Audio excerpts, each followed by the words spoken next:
हैं श्रवण जी। श्रवण जी video on करें।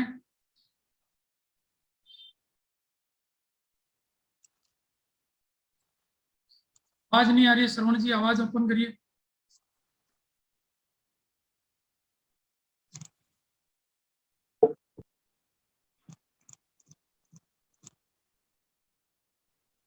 Hello.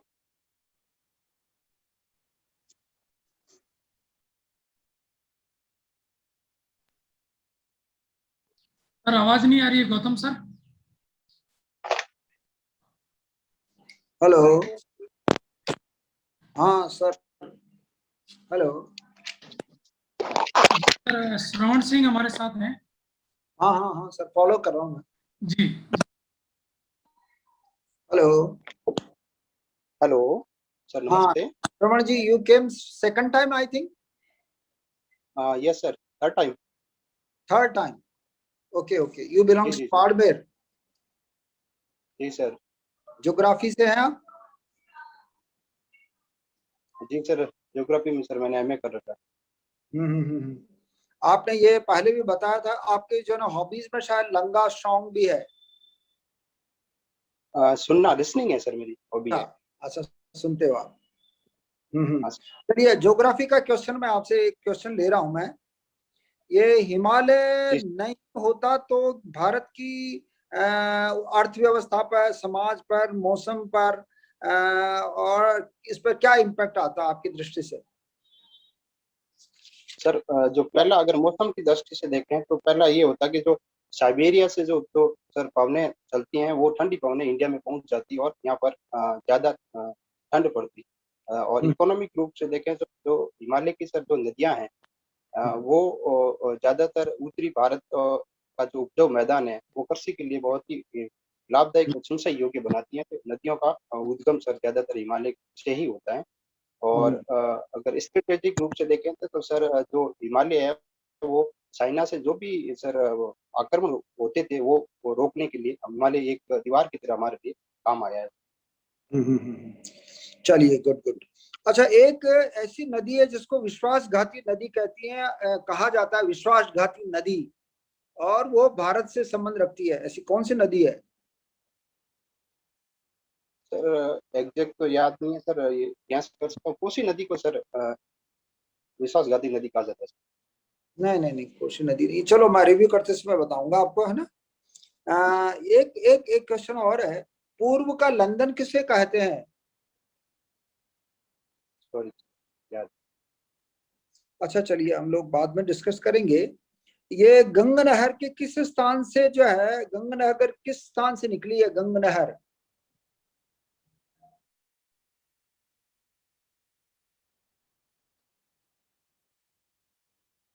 ये सॉरी। ये जो ये ज्योग्राफी से रिलेटेड है ना, कि गंगा नहर तो आपने ज्योग्राफी में पढ़ी तो होगी शायद, कब हाँ बनी है? हाँ, गंगा सर गंगा सिंह द्वारा 1927 में राजस्थान में लाई है। और इसका उद्गम है पंजाब में है सर, लेकिन एग्जैक्ट पंजाब। लोकेशन। हाँ, वो थोड़ा सा और देख लेना, इसको मैं बताऊंगा, रिव्यू करते समय बताऊंगा। अच्छा, चलिए, एक एक पीरियोडिक विंड्स किसे कहते हैं? आपको ध्यान है क्या इसको? सर विंड तीन प्रकार की होती है। एक सर परमानेंट चलती है विंड्स, और एक मौसमी विंड्स होती है। मौसमी हम्म, विंड्स में बात करें सर, तो ये जो गर्मी के मौसम में जो लू ये जो चलती है, वो मौसमी विंड्स है। और परमानेंट वे में ट्रेड वेव और वेस्टर्लीज करके पश्चिमी वेव करके सर चलती है। चलो, मैं रिव्यू करेंगे हम लोग। अच्छा, एक चलिए, ये चंबल नदी पर हाइड्रो पावर स्टेशन कितने बने हुए हैं? सर तीन बने हुए हैं सर। कौन कौन से हैं? राणा प्रताप सागर सर, हम्म। गांधी सागर और कोटा बैराज। कोटा बैराज नहीं है, आप सही बोल रहे थे फिर गलत बोल गए। प्रताप सागर, जवाहर सागर, जवाहर सागर, प्रताप सागर और गांधी सागर। जवाहर सागर बोल रहे थे आप, लेकिन वो स्लिप कर गए। जवाहर, कोटा डैम नहीं है। Kota dam is for irrigation only. This sorry is sir. Irrigation purposes के अनुसार जो है ना, ये उसी के पॉइंट ऑफ से बना है कोटा बैरेज, जिसमें ईस्ट और वेस्ट कैनाल निकली है। और गांधी सागर, जी प्रताप सागर और Jawahar Sagar hydro electric power station है। जी। उदयपुर के निकट कौन सा कारखाना है जो आपको ध्यान में आ रहा हो, बहुत फेमस है? सर थोड़ा सर किस सेंस में सर, एक तो जो भी बड़ा कारखाना में से कौन सा है उदयपुर के पास? जो न्यूज जो है ना, न्यूज अक्सर वो हमारे लिए इम्पोर्टेंट भी है, प्रदेश के लिए भी इम्पोर्टेंट है वो।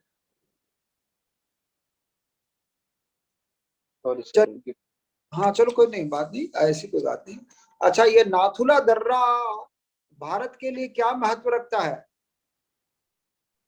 सर नाथुला दर्रा हम्म, सिक्किम में अवस्थित है, जो कि हम्म, इंडिया और चाइना के जो रिश्ते हैं और हम्म, आवागमन होता है वो नाथुला दर्रा के जरिए होता है सर। 1962 में सर नाथुला दर्रा चाइना और इंडिया की वार के फलस्वरूप आवागमन रोक दिया गया था, और 2006 में सर 2016 में सर इसको वापस री ओपन किया गया है सर। चलिए, एक कावेरी विवाद से आप क्या समझते हो उसको? सर कावेरी नदी दक्षिण भारत की एक प्रोमिनेंट नदी है, जो कि कर्नाटका, तमिलनाडु और केरला है, उनके बीच को लेकर के जो विवाद बना हुआ था सर, हम्म, पटवारी को लेकर के सर। हम्म। अच्छा, एक PL 480 ये क्या है?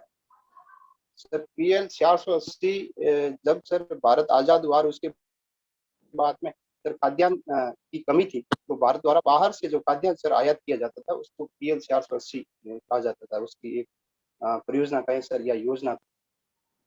कहाँ से आता आता था वो अनाज?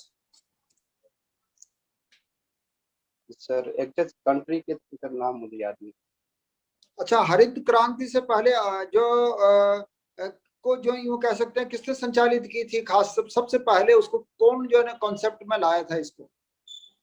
सर इंडिया के पर्सपेक्टिव में बात करें तो श्री स्वामीनाथन सर है, और वर्ल्ड स्तर पर बात करें तो नॉर्मन बोरलॉग है, जिन्होंने हरित क्रांति को विश्व स्तर पर लाया है।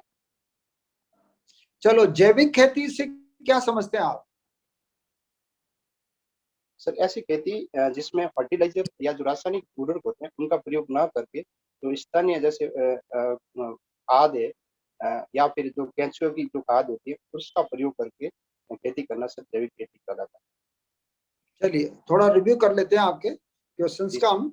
आपने पहले जो क्वेश्चन आपसे पूछा था कि हिमालय से जो है ना, अगर हिमालय नहीं होता तो भारत पे, आपका सही जवाब था उसमें कि उसमें मौसमी चक्र बदल जाता, सामयिक, सामाजिक, अर्थव्यवस्था, अर्थव्यवस्था सब पर उसका प्रभाव होता। वो आपका सही जवाब था। एक दूसरा क्वेश्चन पूछा था आपसे, विश्वासघाती नदी जो भारत से संबंध रखती है वो कौन सी है? उसका नाम है कौन सी सर? हुगली। हुगली। तो वेस्ट बंगाल में उधर है। हाँ, आपको ध्यान आया नहीं कि उसने कितनी दफा रास्ते बदले हैं? हाँ सर। और वो ये अभी शाम को कहाँ चल रही है और सवेरे कहाँ बदल जाएगी उसका कोई पता नहीं रहता उसका। इसलिए उसको विश्वासघाती नदी बोलते हैं, क्योंकि उसके रास्ता बहुत चेंज करते हैं। वहां पर स्लोप नहीं है, तो स्लोप नहीं है तो वो कहीं भी जो है ना, उस जो है जहां भी कहीं डायरेक्शन मिलता है थोड़ी सी मिट्टी कटाव होती है और वो चेंज कर देती है अपना रूट। बहुत सॉफ्ट मिट्टी है पूरी जो है ना वहां से आती है, तो वो सारी सॉफ्ट मिट्टी की वजह से वो जो है ना जहाँ थोड़ा सा कटा हुआ और उधर निकलना शुरू कर देती है। इसीलिए उसको, अगर कोई बस्ती भी आ रही है बीच में तो कभी कभी वो चेंज उसमें आ जाती है उस चक्कर में। इसलिए उसको विश्वासघाती नदी बोलते हैं हुगली को। ये ज्योग्राफी का ही क्वेश्चन है ना। पूर्व का लंदन कोलकाता को कहते हैं। कोलकाता को आपने ज्योग्राफी में ध्यान नहीं दिया होगा, ध्यान नहीं रहा आपको। कोलकाता को जो है ना पूर्व का लंदन कहते हैं, और वो ब्रिटिशर्स ही कहा करते थे इसको। बाद में जो है ना ये एक कहावत बन गई है, यद्यपि वैसा अब वो गेटअप नहीं रहा, उसका कचर पचर हो गया है। लेकिन ये पहले जो है ना थोड़ा सा साफ सुथरा था, ब्रिटिश पीरियड में थोड़ा सा, तो उस समय इसको पूर्व का लंदन कहते थे। एक क्वेश्चन पूछा था, आप गंगा नहर किस स्थान से निकलती है? वो सतलज नदी के हुसैनी वाला से निकलती है। याद। हुसैनी वाला, ध्यान आ रहा है आपको? हाँ सर। तो हुसैनी वाला जो है ना, आप उसको जवाब देना, मैं खास तो पर्टिकुलर पिन पॉइंट पर आपका जवाब होना चाहिए। You have to stress on pin point. तो वो पिन पॉइंट जो है ना हुसैनी वाला आपको बोलना पड़ेगा। एक मैंने आपके पीरियोडिक विंड्स के बारे में पूछा था, फिर इसमें भी आप थोड़ा सा स्लिप कर गए। पीरियोडिक विंड्स जो है ना, आपको दूसरी हवाएं, लूर, ये नहीं करना था। पीरियोडिक विंड्स ओनली, आपको यू हैव टू से मानसूनी हवाएं। ये पीरियड के लिए 3 महीने 2 महीने 3 महीने चलती है और ये बारिश लाती है, इसलिए पीरियोडिक विंड्स जो है ना वो हमारे लिए वो मानसूनी हवाएं इंपॉर्टेंट है, और मानसूनी हवाओं को पीरियोडिक विंड्स बोलते हैं। Isn't it? सही है, ध्यान आ रहा है आपको? हाँ सर। हाँ, और ये चंबल नदी के आपने तीनों का आपने जवाब दे दिया था, गांधी सागर, जवाहर सागर और प्रताप सागर। ये इलेक्ट्रिक जो है हाइड्रो इलेक्ट्रिक पावर स्टेशन है यहाँ पर, और गांधी सागर जो है ना राजस्थान के बॉर्डर पर और एमपी के बॉर्डर पर है, ये तो ध्यान रखना आप। उदयपुर के निकट जो है ना एक जिंक स्मेल्टर है, जिंक स्मेल्टर बहुत बड़ा जो है, हाँ वो हमारी जो है ना अर्थव्यवस्था को, राजस्थान की अर्थव्यवस्था को इम्पैक्ट डालती है, इसलिए जिंक स्मेल्टर का नाम। जैसे आप खेतड़ी के जो है ना वो कॉपर माइंस है तो याद रखा जाता है, चाहे कम निकलता है लेकिन जिंक स्मेल्टर जिंक के पॉइंट ऑफ से इम्पोर्टेंट है। ये you must know about this thing कि ये उदयपुर जो है ना किस पॉइंट ऑफ से जो है ना इस माइंस के या कहते हैं जो ना क्या कहते हैं मिनरल्स के पॉइंट ऑफ से ये कारखाना इंपॉर्टेंट है। नाथुला दर्रा के लिए मैंने आपसे क्वेश्चन पूछा था, ये मानसरोवर मार्ग पर है, ये आपने एक पर्टिकुलर वर्ड भूल गया कि ये मानसरोवर मार्ग को you have to stress. Nathu La वो जो ना मानसरोवर मार्ग ही, hello you are hearing? Sir वो तो उसके लिए तो एक लिपुलेख दर्रा है। हाँ यस सर। हाँ, पर लेकिन मानसरोवर में जाने के पॉइंट ऑफ व्यू से ही हमारे माननीय प्रधानमंत्री जी ने इसके लिए जिक्र किया था, और मानसरोवर की जो यात्रा पर जाना चाहते थे उसी लिए नाथुला दर्रा को खुलवाने के या उससे जो ना राहत मांगी गई थी हमारे प्रधानमंत्री जी ने। खैर वो जो ना, पर लेकिन आपको मानसरोवर के रास्ते में पड़ता है, ये आपको जरूर बोलना चाहिए। उसके लिए वो मैं बोल रहा था ना कि पिन पॉइंट जो है ना आपको स्ट्रेस करना है उसमें। ये कावेरी नदी का जो है आपने सही जवाब था, ये कावेरी नदी का जो है ना कर्नाटक से निकलती है, ये कुर्ग से, कर्नाटक के कुर्ग एरिया से निकलती है। कहाँ से? कुर्ग, हाँ कुर्ग से निकलती है, और ये जो है ना वहां पर तमिलनाडु में जाकर जो है ना समुद्र में मिल जाती है। इसी पानी के बंटवारे के लिए ही ये जो है ना विवाद अक्सर इनके बीच में रहता है। एक क्वेश्चन आपसे पूछा था, हेलो? हाँ सर। हाँ, एक पूछा था क्वेश्चन PL 480 480 ये अमेरिका से गेहूं आता था हमारे पास। Specific country America. हाँ, स्पेसिफिक कंट्री का आपने नाम स्लिप हो गया आप, क्योंकि वो स्पेसिफिक कंट्री जो है ना वो आप नहीं बताएंगे तो फिर वो थोड़ा सा जिसको कहते हैं ना व्हाट डू से लीपापोती हो जाएगी वो। तो यू मस्ट से कि ये हरित क्रांति, ये पहले उसके बाद ही हरित क्रांति आई थी। ये PL 480 के मामले में इंदिरा जी वहां अमेरिका गई थी एक मीटिंग में, और उनको प्रॉपर रिस्पेक्ट मिला था, तो इस PL 400 के संदर्भ में गई थी, और वो गेहूं के रूल्स के डायलॉग में या कोई दूसरे भी मामले होंगे, लेकिन उनको प्रॉपर रिस्पॉन्स नहीं मिला था। तो जो है ना यहाँ पर एयरपोर्ट पर ही उन्होंने वहीं से जो डायरेक्शन दिया था कि आप जो है ना सारे एग्रीकल्चर के स्वामीनाथन को और इनको सबको बुलाया, और वहीं पर एयरपोर्ट के जो है ना किसी हॉल में बैठकर उन्होंने मीटिंग की थी कि मुझे हर हालत में यहाँ पर जो है ना वो चाहिए, गेहूं की पैदावार ज्यादा चाहिए। ये PL 480 से ही उनको रेस्पेक्ट कम मिला था, एंड देन उसके बाद में हरित क्रांति आई थी। ज्यादा यूं कह सकते हैं स्वामीनाथन को जो है ना प्रेशर डाला था कि मुझे कुछ भी हो देश में जो है ना हरित क्रांति, गेहूं का उत्पादन बढ़ाना है। जी जी। एक क्वेश्चन आपसे पूछा था जैविक खेती वाला, आपका सही जवाब था। तो श्रवण जी आपको आई विश फॉर द बेस्ट। थोड़ा सा पिन पॉइंट आप ध्यान रखना, और ये जनरल जो ना ये न्यूज़पेपर के साथ साथ ये आपकी geography, you are doing teacher है ना, आप एजुकेशन में है? Ji sir.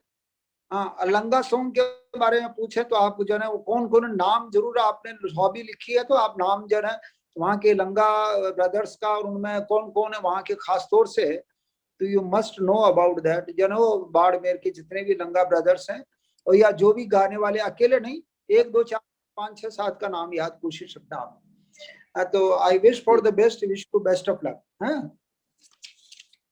Thank you thank you.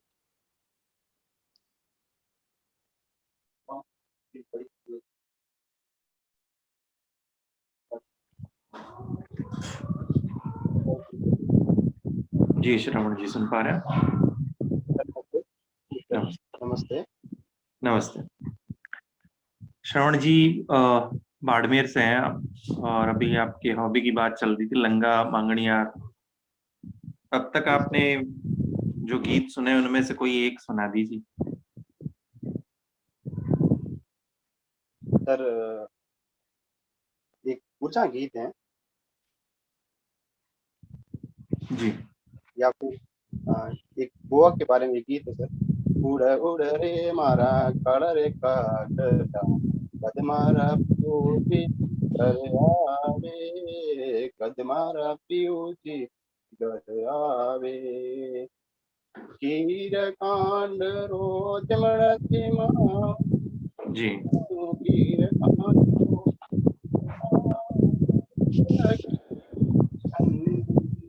जी ठीक है। मांगणियार वर्ड का मीनिंग बताएंगे आप? मांगणियार सर इसका जो ओरिजिन है वो इसका ये मांगनियार यानी मांग कर जो खाते थे उनको मांगनियार कहा जाता है सर अच्छा प्राचीन समय में। और वैसे देखते हैं कि जजमानों के वहाँ जाते हैं और उनके द्वारा उनको आर्थिक सहायता है या खाद्यान्न वगैरह दिया जाता है तो संबंध में उनको मांगनियार कहा जाता है। अच्छा, तो ये जो संगीत है ये मांगने के लिए गाते हैं या इनके पुश्तैनी जो काम है उनमें से शामिल? सर इनका ये पुश्तैनी काम है 400-500 वर्षों से ये काम है। और पहले ये सिंध में थे, सिंध से फिर भारत में आए यहाँ और ज्यादातर बाड़मेर और कहते हैं। तो इनके जो मान होते हैं वहाँ पर ये उनके जो हर कार्यक्रम होता है और उनके जो अकॉर्डिंग उनको सुविधाएं भी दी जाती है जैसे पहनावा के लिए कपड़े है, पैसे है और भी चीजें।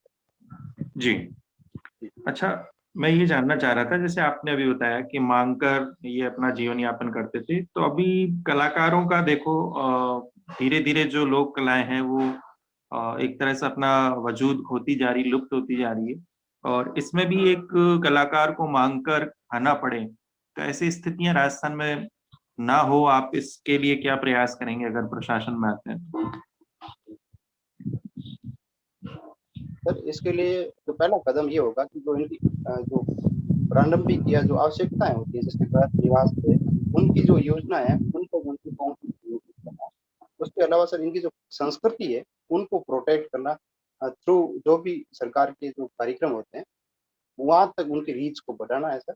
और इनके साथ साथ जो स्थानीय जो क्षेत्र होते हैं वहां पर अगर स्कूल स्थापित करें यहाँ पर जो या जो भी कॉलेज है वहां पर अगर सर शिक्षा की बात शिक्षा के संबंध में संगीत की बात करें तो वहां पर इनको अगर एक प्रॉपर ट्रेनिंग दे करके एज एक टीचर्स के रूप में अगर नियुक्त की जाती है तो सर इनका जो संस्कृति है उनका भी संरक्षण होगा और इनको इकोनॉमिक रूप से फायदा होगा। बहुत अच्छा आंसर है। अच्छा, भूगोल पे आते हैं। आपने कृषि विज्ञान में 12th तक पढ़ाई की, आगे इसको जारी क्यों नहीं रखा कृषि विज्ञान? सर इसके लिए सर मैंने आगे के लिए एक जेट एग्जाम होता है सर वो मैंने दिया था और मैं क्वालिफाई नहीं कर पाया तो उसके बाद में सर मुझे पीएचडी करना पड़ा तो फिर मैंने कृषि को विषय को छोड़ दिया और फिर स्वयं पार्टी के रूप में सर मैंने ये के रूप में सर आगे अध्ययन किया। अच्छा अच्छा, भूगोल में एक प्रश्न आता है कि जैसे राजस्थान की आकृति है वो विषम कोणीय चतुर्भुजाकार है, ये सबसे पहले किस विद्वान ने बताया? तो ये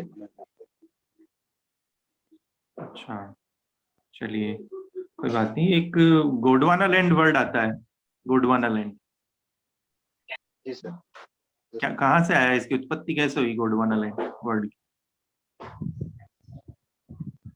सर जो वैगनर महोदय ने एक सिद्धांत दिया था जिसमें इन्होंने पूरी पृथ्वी को और सर 3 भागों में बांटा था। ऊपरी तो ऊपरी भाग उसको गोंडवाना लैंड, ऊपरी जो भाग है ऊपरी उसको आकार लैंड और बीच का जो क्षेत्र था उसको तैतीस सागर आप श्रवण और जी मुझसे रोकना चाहूंगा, ये थ्योरी है लेकिन मैं आपसे पूछ रहा था कि शब्द आया कहाँ से गोंडवाना लैंड, मीनिंग क्या है इसका? मीनिंग का तो सर जानकारी है। ये दक्षिण भारत के क्षेत्र को सर गोंडवाना कहा जाता है।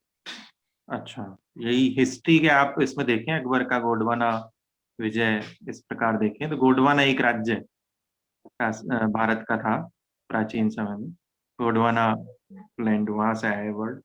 अच्छा, एक ये कैम्ब्रियन युग आप पढ़ते हैं भूगोल में, कैम्ब्रियन युग, प्री कैम्ब्रियन युग, जी सर। ये कहाँ से आया वर्ड? ये कैम्ब्रियन सर, कैम्ब्रिज जो इंग्लैंड में जगह है सर, वहां से आया। अच्छा, क्यों जोड़ा वहां से इसको? सर गैस कर सकता हूँ, वहाँ की जो चट्टाने हैं उसके अकॉर्डिंग सर इसको नाम जोड़ा गया। थोड़ा सा एग्जैक्ट सर इसमें याद। संशोधन करेंगे।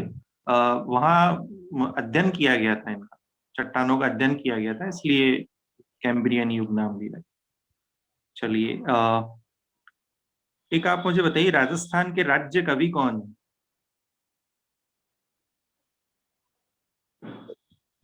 मैथिली शरण गुप्त।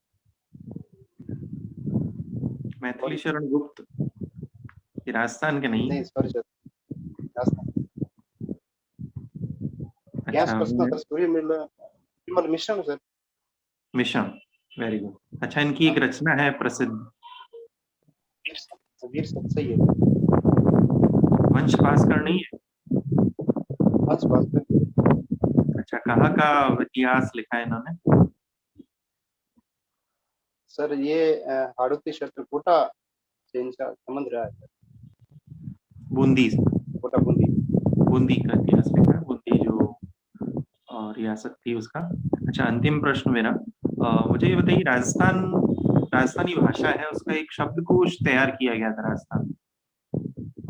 जी तो सर। वो विद्वान कौन थे जिन्होंने ये शब्दकोश तैयार किया?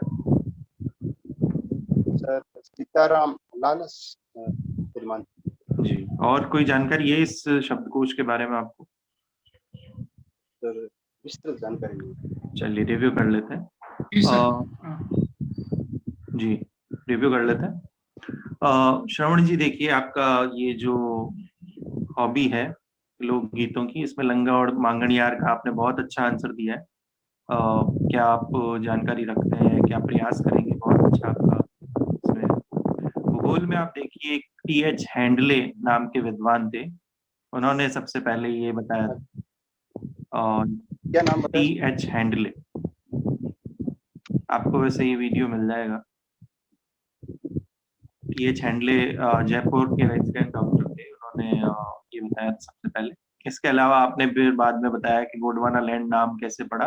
तो गोंडवाना एक राज्य था और कैम्ब्रिज यूनिवर्सिटी में अध्ययन हुआ था चट्टानों का, इसलिए कैम्ब्रियन युग कहा जाता है उसको। और कृषि विज्ञान का आपको ये प्रश्न हो सकता है कि राजस्थान में बहुत ज्यादा जरूरत है कृषि वैज्ञानिकों, आपको उस दिशा में प्रयास करना था आगे। चलिए, कोई बात नहीं। राज्य कवि का आपने बाद में आंसर सही बताया। तो उसमें थोड़ा कन्फ्यूज हो गया था। जी, सूर्यमल मिश्रण। और क्यों है इसके पीछे का कारण भी आपको पता होना चाहिए कि इन्होंने जो यहाँ पर बहुत वीर रस के कवि रहे हैं ये, और वंश भास्कर वगैरह इन्होंने लिखा है, बूंदी का इतिहास लिखा है। सीताराम जी का आपने सही बताया इसमें। ओवरऑल देखें श्रवण जी, आपका काफी अच्छा नॉलेज है और आप एक अध्यापक हैं, उस प्रकार की एक परिपक्वता आपके आंसर्स में देखने को मिली। आपका व्यक्तित्व बहुत अच्छा है, एक प्रशासनिक अधिकारी जैसा है, धैर्य है आप में। तो ये सब प्रशासनिक अधिकारी के गुण आप में शामिल, लेकिन थोड़ा सा ये जो 2-3 आप देख रहे हैं कि जहाँ पर नॉलेज पार्ट में, वैसे तो और छोर है नहीं, लेकिन जितना बड़ा है उतना ठीक है आप। तो शुभकामनाएं आपको। Thank you. अभी कितना समय है आपके पास? 24 को है सर। चलिए, है अभी 5-7 दिन, तो आप करें। शुभकामनाएं आपको। जी,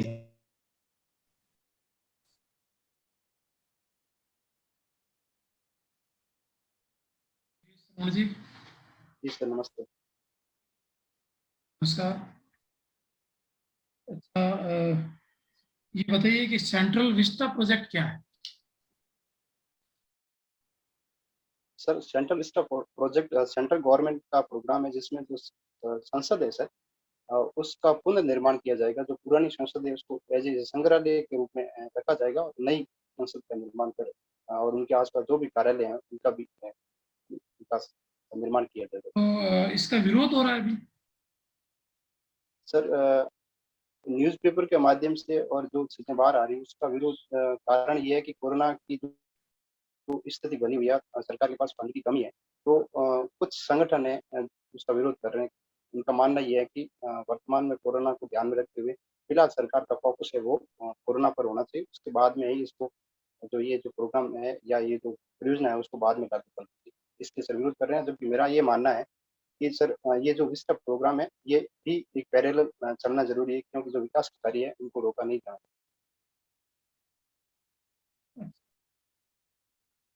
नहीं लगता कि इसको बनाने से जो पैसा कोरोना के लिए खर्च होना चाहिए वो पैसा उधर खर्च हो रहा है? ये बात सही है, लेकिन सर इसकी भी जरूरत है और उन जरूरतों को पूरा करना भी सरकार का दायित्व बनता है। थोड़ा सा आवाज को तेज रखिए। हाँ सर हेलो। हाँ बताइए।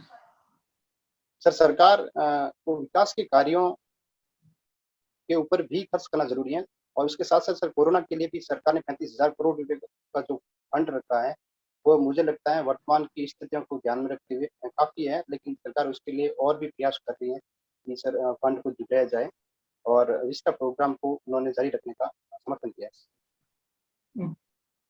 अभी वर्तमान में कोरोना के लिए भारत में कितनी वैक्सीन लगाई जा रही है, लोगों को प्रोवाइड कर रहे हैं? सर 3 वैक्सीन अभी वर्तमान में लगाई जाती हैं। पहली तो सर कोवैक्सीन है, दूसरी कोविशील्ड और तीसरी सर स्पुतनिक 5 है, जो कि रशिया से मेड बनाई गई है। कौन बना रहा है तीनों को?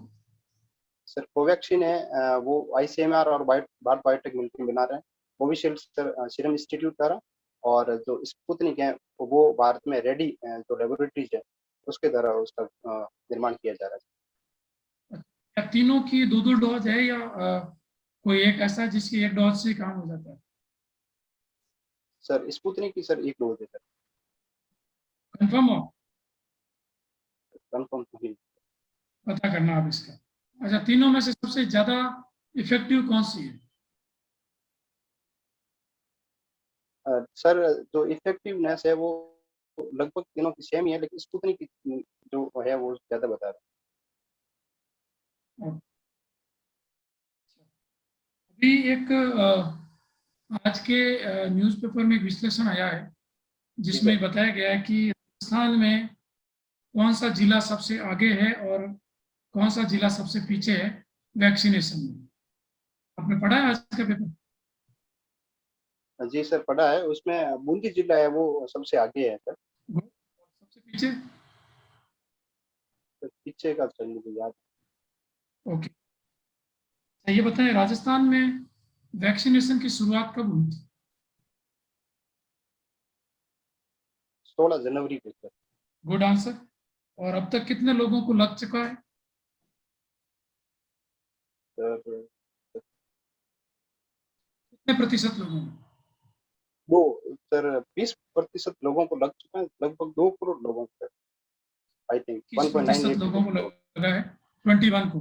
अच्छा, हर्ड इम्यूनिटी के लिए कितने प्रतिशत लोगों को टीका लगना जरूरी है?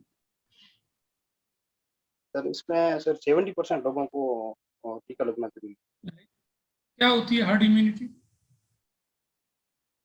सर हर्ड इम्यूनिटी से तात्पर्य ये है कि जो एंटीबॉडी का विकास होना, इन दी सेंस ये है कि सर ऐसे लोग जिनके अंदर कोरोना के खिलाफ एंटीबॉडी विकसित हो चुका है, या तो वो डायरेक्ट संक्रमित हुए हैं या इनडायरेक्ट संक्रमित हो चुके हैं, उनको हर्ड इम्यूनिटी में काउंट किया जाता है। ओके, चलो आप एक बार और देखना हर्ड के बारे में। हर्ड इम्यूनिटी वर्ड का क्या अर्थ है? सामूहिक रूप से इम्यूनिटी डेवलप करने को क्या हर्ड इम्यूनिटी कहते हैं क्या? ये आप एक बार कंफर्म करना। आपके उत्तर में इसको दोनों को कंपेयर करना एक बार। लास्ट क्वेश्चन मेरा, आज कल पुतिन और बिडेन की मीटिंग हुई है, इसके बारे में आप क्या जानकारी रखते हैं?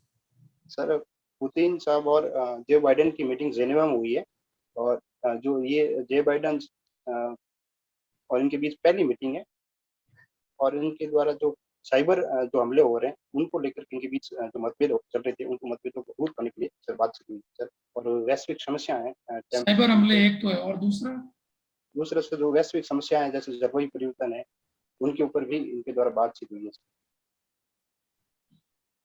वैश्विक समस्याएं जैसे क्लाइमेट चेंज और जो कोरोना की महामारी है उसके ऊपर सर उन्होंने सामूहिक रूप से प्रयास करने पर बल दिया है। ओके, इसको भी आप एक बार वापस देखना। और अच्छा, एक क्वेश्चन और मैं पूछ लेता हूँ आपसे। एक यरूशलेम मार्च शब्द आया है, यरूशलेम मार्च। मार्च पढ़ा तो नहीं है सर, मैं यहाँ से ऐसे ही कर सकता हूँ ठीक सर। है, मैं बता देता हूँ, थोड़ा सा आपका रिव्यू कर लेते हैं। बहुत अच्छे उत्तर दिए आपने कोरोना से रिलेटेड, और सेंट्रल विस्टा वगैरह का भी उत्तर अच्छा है आपका। यरूशलेम मार्च है जो जब इजराइल ने यरूशलेम पर अधिकार किया था 1967 में, तो उसकी याद में अभी 15 तारीख को एक मार्च निकाली गई, जिस पर गाजा पट्टी से कुछ बैलून हमले हुए हैं, उसके कारण वापस युद्ध शुरू हो गया है इजराइल और फिलिस्तीन में। इसको आप देख लेना एक बार। पिछली बार भी जो 10 दिन का युद्ध रहा है उसमें भी क्या घटनाक्रम था। सेंट्रल विस्टा प्रोजेक्ट ठीक है आपका। और पुतिन बिडेन मीटिंग जो है वो साइबर हमले को पुतिन ने एक्सेप्ट नहीं किया। इसमें एक ही मुद्दे पर बात हुई है कि दोनों ने एक दूसरे को महाशक्ति माना। कोई बहुत विशेष चर्चा इस मुद्दे पे नहीं रही है। और जो वैक्सीनेशन है वो आपने ठीक बताया, 70% पॉइंट आपने बता दिया था। और बाकी ओवरऑल बढ़िया है श्रवण जी, इसी को थोड़ा सा और अच्छा करें। बाकी आपका परफॉर्मेंस बहुत अच्छा दिया है आपने। ऑल द बेस्ट, शुभकामनाएं आपको। जी, गौतम सर हमारे साथ हैं